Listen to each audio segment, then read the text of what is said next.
Hey everyone, my name is Alphena, and you're listening to me softly reading horror stories from across the internet. If you enjoy horror, I also stream horror games live on Twitch, as well as do the occasional art stream. If that's something you're interested in, please follow my Twitch page below. Now, grab a blanket, dim the light, and get comfortable as I read tonight's story. This is My Plane Landed at an Airport That Doesn't Exist. I'm Never Giving Up My Seat for Cash Again.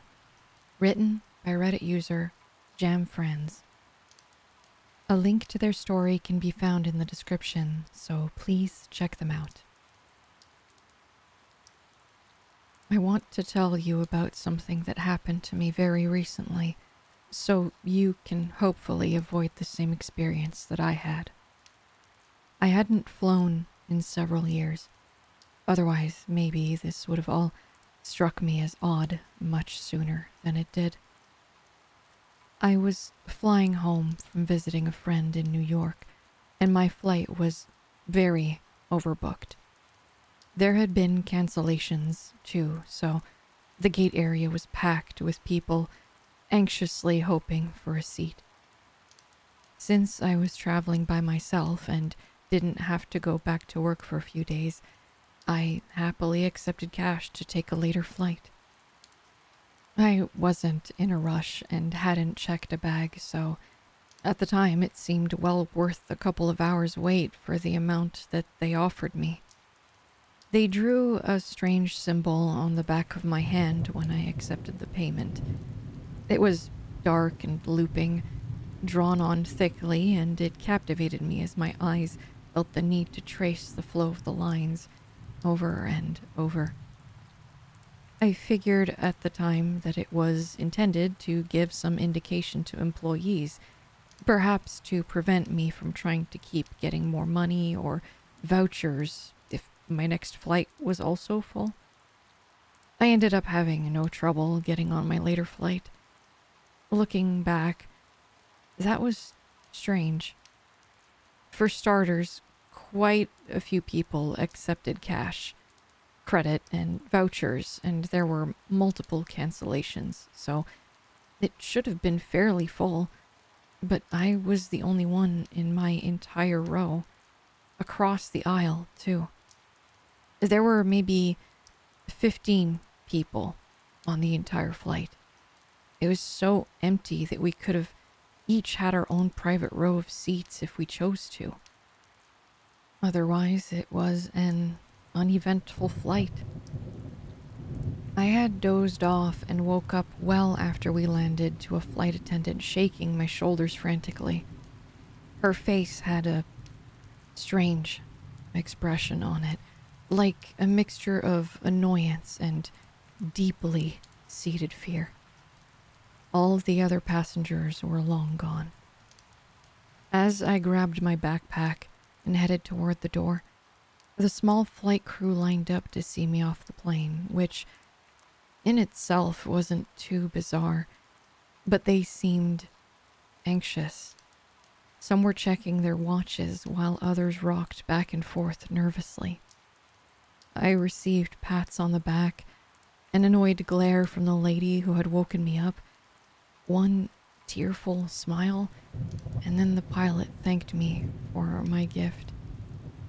I figured at the time that they had confused me with someone much more important than I am. Now, I understand. As soon as my backpack had cleared the main cabin door, they closed it again behind me so fast that it almost hit me. As I left the jetway, I noticed that something was very wrong. Firstly, this wasn't my airport, and this airport looked run down, if not totally abandoned. I looked at my new ticket nervously, and sure enough, it had an airport code I'd never seen on it. I felt like an idiot for not paying more attention when I took the cash and was given the new boarding pass. I had wrongly assumed I was going to be flying into the same airport, just on a later flight, especially since the employee booking it had confirmed the city, and the marquee at the gate had listed the correct city on it too. Granted, there are 2 airports near my home, but either one of those would have been fine, and this was not one of them. I frantically looked around for someone that could help me get to the right place, but there wasn't another soul in sight. No passengers waiting to board. No one from my flight. No employees. I was completely alone. I could hear a faint, sharp, scraping sound. The plane had begun to pull away. They hadn't even waited for someone to move the jet bridge away from the plane first. I was in a strange airport, and I looked to be totally alone. I pulled out my phone to see where the hell I was, and not only was there no Wi-Fi available, I didn't have data either. I sighed and resigned myself to wandering the terminal for any sign of life. It'd be a long night, but I'd figure out a way to get home, I told myself. Probably. I think I was too tired to be alarmed at that point. I finally began to take in my surroundings. I was in a beautiful, if dated, terminal. My eyes were drawn to gold relief art along the walls. It was really unique, though as I approached and began to make out the details, I personally thought that the scene it depicted was far too disturbing to be on display in a public space like this. An odd-looking creature seemed to be tearing a man apart while weird figures looked on. This airport looked to be completely abandoned. There was no power. Instead, the last of the light streaming in through large windows of intricately patterned stained glass painted everything a deep red hue. Ceiling tiles were strewn about, and some rested upon the dilapidated seats. My sense of unease grew the longer I took in my surroundings. There was something reverent about the place. It was almost church-like, but I shivered. My gut told me that nothing holy had ever dwelt here. It smelled faintly of fire. The fabric chairs had also taken up the scent.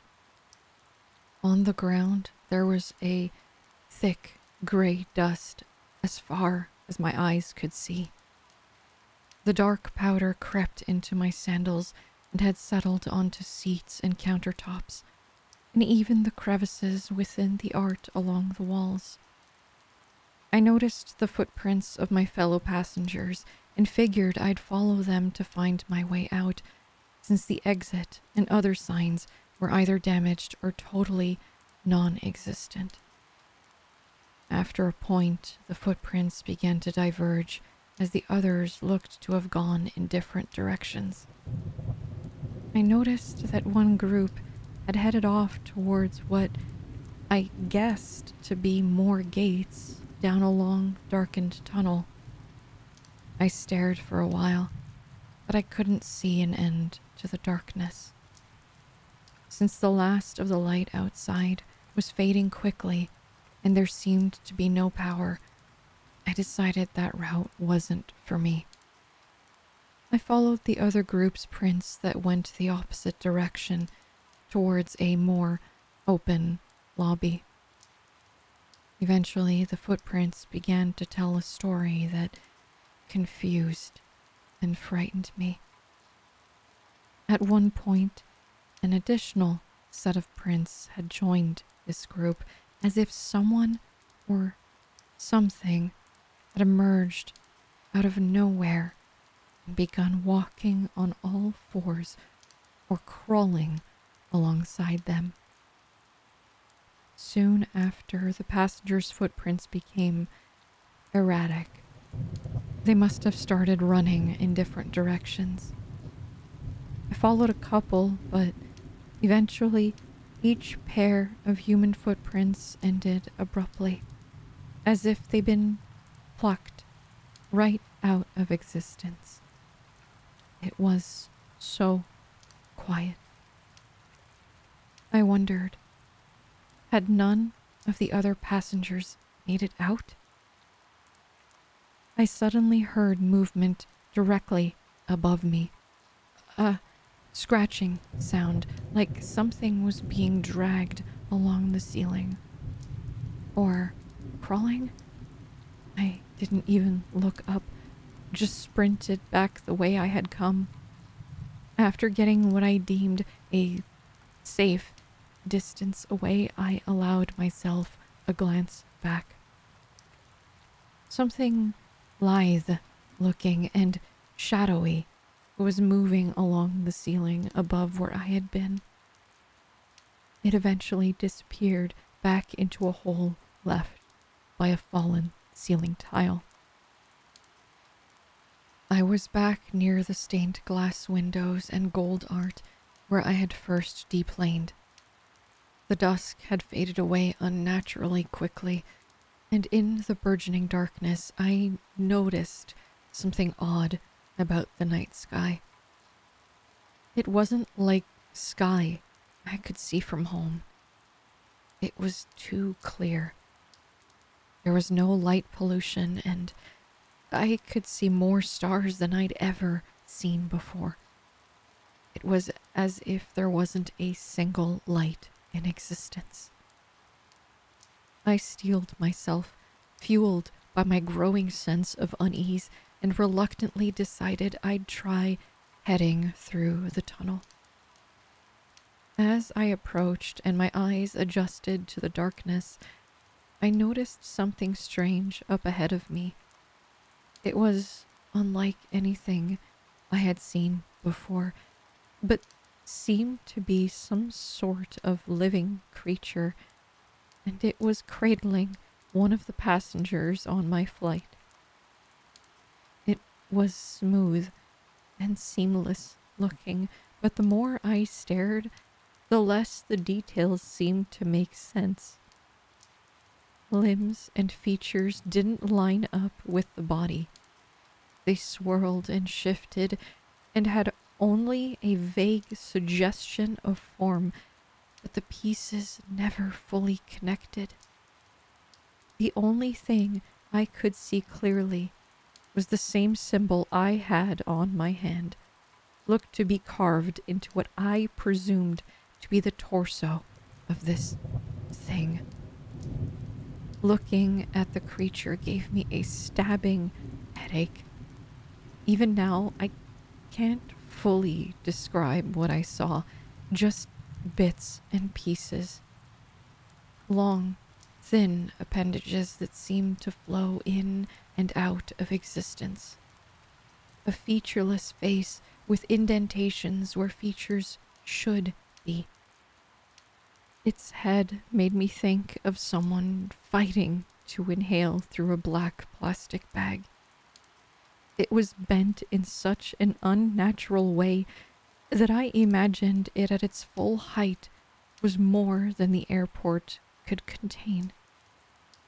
The passenger thrashed in its grip and let out a haunting sound, like the last breath was being pulled from his lungs as he slowly shriveled into nothingness before my eyes. The creature, in response, gave a deep sigh that seemed to indicate contentment, and I once more smelled that acrid, burning smell. The man crumbled like the dust that coated the floor, and soon what was left of him commingled with it. They had become one and were indistinguishable. I thought about the thick, ashy dust that I was ankle deep in, and how I could feel it in my sandals between my toes. As things began to click into place, I felt sick and longed for nothing more than to be safe at home and throw my sandals as far away from me as possible.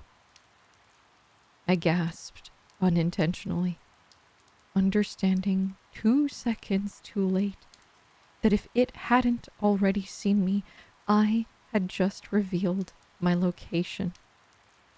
It began to move closer, and I realized then, in a moment of panicked clarity, that I knew of a door to outside. Granted, it'd probably be a 10-foot drop to the ground, but that seemed a hell of a lot more appealing than sharing the man's fate that I had just witnessed. I ran, shuffling through the ash back towards the jetway, and closed the door behind me. It was almost more habit than anything, as I highly doubted the door would be able to hold something like that back. When I got to the end, despite the clear, deep night I had seen from the terminal, I could see a grassy field lit by the setting sun through the opening. There was no runway or any other visual cue that I was at an airport. There were just scrubby trees and yellowed grass burnt by the summer heat for as far as my eyes could see. It looked like home. I tried to reach it, but I couldn't. It was like hitting an invisible wall. I thought for a moment and then tried my other hand. I realized that everything except my marked hand could pass through. I rubbed at it, but it was drawn in thick black lines using permanent marker. Of course. I scrubbed for what felt like an eternity, and I tried not to picture that monster emerging from the door to the terminal, shifting, liquid-like, its massive body blocking all escape as it closed in. I rubbed more frantically. By the time I heard the jet bridge protest against the creature's weight, I was half resigned to the fact that I'd never leave, thinking how terrible it would be to die now at the doorway. I was so close. I could see the pinks and orange of the sunset on the plains in the world just beyond my grasp. My world. I wildly thought for a moment about how animals caught in a trap would bite through flesh, bone, tendons to escape, and I felt a sort of morbid kinship with them. I considered that for a moment and realized I was being ridiculous. I didn't need to bite off my hand, just a part of it. As it closed the distance between us, I had started to make progress, and its proximity encouraged me to move faster and fight through the pain. To my immense surprise, once it had nearly reached me, it stopped. It didn't pursue me further, or move to grab me. It just watched me. A sort of intelligence emanated from it. It seemed to be studying me, waiting. Finally, the symbol was gone. I spat off to the side and reached my stinging, dripping hand through. To my immense relief, it worked. I jumped out with the goal of rolling into soft landing, but instead painfully hit the ground. There was no jet bridge or airport where I was now. I was flat on my back in a field, staring at the open sky. The last thing I saw of the creature were several black, fluid-like limbs floating against the colorful sky of my world, as it must have been tentatively reaching out the door I had jumped through. It never fully emerged, likely bound in place the same way I had been only moments earlier. I was able to get home. I was actually only several miles from a road. It turns out there had been an airport in that exact spot that was demolished decades ago, replaced by the larger airport I typically fly into. But even knowing that, nothing I experienced really makes any more sense to me. The only comfort I eventually found was that it didn't follow me. It probably can't get out. Right? Thank you for listening to tonight's story. I hope I was able to help you slowly drift into a relaxed slumber despite the content of my readings. I'll see you next time for the next spooky tale. Sleep well now.